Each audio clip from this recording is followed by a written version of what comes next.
समस्त को मो नमस्कार मु दीप्ति आपण मानक स्वागत करुछि मो यूट्यूब चैनल डीएस एम्बिशन।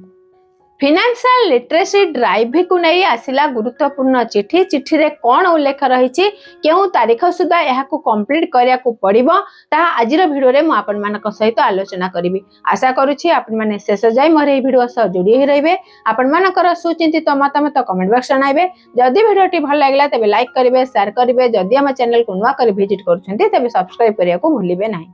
प्रत्येक स्वयं सहायक गोष्ठीर सदस्य माने निश्चित भाव आर्थिक साक्षरता पाइबा आवश्यक, अर्थात अर्थ को किपरि से सुविनियोग करिपारी सेमानकर वर्तमान और भविष्यतर आवश्यकता को पूरण करिवे सेथि लागि सेमानकु निश्चित भाव तालीम देबा आवश्यक। यहाँ को दृष्टि रखी ओडिशा जीविका मिशन तरफरु एक गुरुत्वपूर्ण चिट्ठी जारी करा जायथिला।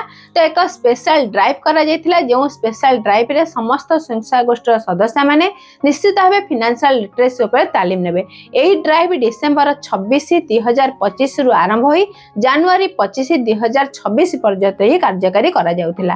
तो एथिरे लक्ष्य रखा जाइथिला निश्चित भाबे अति कम रे ओडिसा रे 26 लाख स्वयं सहायक गोष्ठीर सदस्य माने निहाती तालीम नेबा आवश्यक, अर्थात प्रत्येक ग्राम पंचायत स्तरीय संघ रे अति कम रे 50 टी एसएजी निश्चित भाबे फाइनेंशियल लिटरेसी उपरे तालीम नैथिबा आवश्यक, जहा सक्षम ऐप रे निश्चित भाबे ताहाको कैप्चर करा। किंतु देखा गला वर्तमान किछि स्थान रे ही फाइनेंशियल लिटरेसी जो तालीम करा जायछि ताहा संपूर्ण करा जाय नै।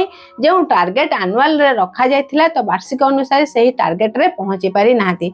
याको दृष्टि रे रखी एही फाइनेंशियल लिटरेसी जो ड्राइव ताहाको एक्सटेंशन करा जायछि। एही एक्सटेंशन रो तारीख 6 फेब्रुआरी 2026, अर्थात जहा जनवरी 25 2026 रे शेष होबाकु थिला ताहा फेब्रुआरी 6 2026 पर्यंत ही लागू करा जिवो बोली चिठी रे उल्लेख रही। एही समय मध्ये निश्चित भाबे स्वयं सहायक गोष्ठीर प्रत्येक सदस्य मानकु 2 दिनर तालीम दिया जिवो। सही 2 दिनर तालीम रे जो 7टी मॉड्यूल रहिछि सही 7टी मॉड्यूल को निश्चित भाबे स्वयं सहायक गोष्ठीर सदस्य माने जानिबा आवश्यक। आ केते जण सही ट्रेनिंग रे भाग नेले तो सेमानकर निश्चित भाबे सक्षम ऐप रे सेमानकर समस्त डाटा को कैप्चर करा जिवो बोली चिठी रे उल्लेख। या सहित जो स्वयं सहायक गोष्ठीर सदस्य माने वुमेन एंटरप्रेन्योर हेबा को चाहुचंती किंतु सेमानकु पाखरे वर्तमान फाइनेंशियल सपोर्ट नाही तो सेमाने किपरि बैंक को फाइनेंशियल सपोर्ट पाई परिबे सेथि लागि सेमान को निश्चित भाबे सहयोग करबा आवश्यक।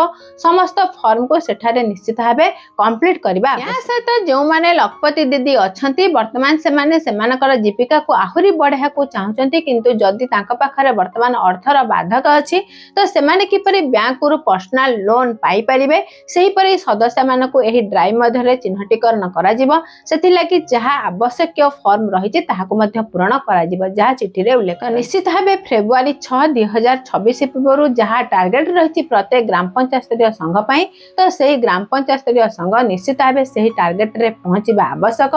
समस्त ग्राम पंचायत स्तरीय संघ रे एही ट्रेनिंग को कंप्लीट करबा आवश्यक जहाँ चिठी रे उल्लेख रही। एही परि आगो को नुआ नुआ अपडेट जानिबा लागि निश्चित भाव आम चैनल डीएस एम्बिशन से जोड़ी रहंतु। समस्त को मो तरफ आम चैनल तरफ बहुत बहुत धन्यवाद।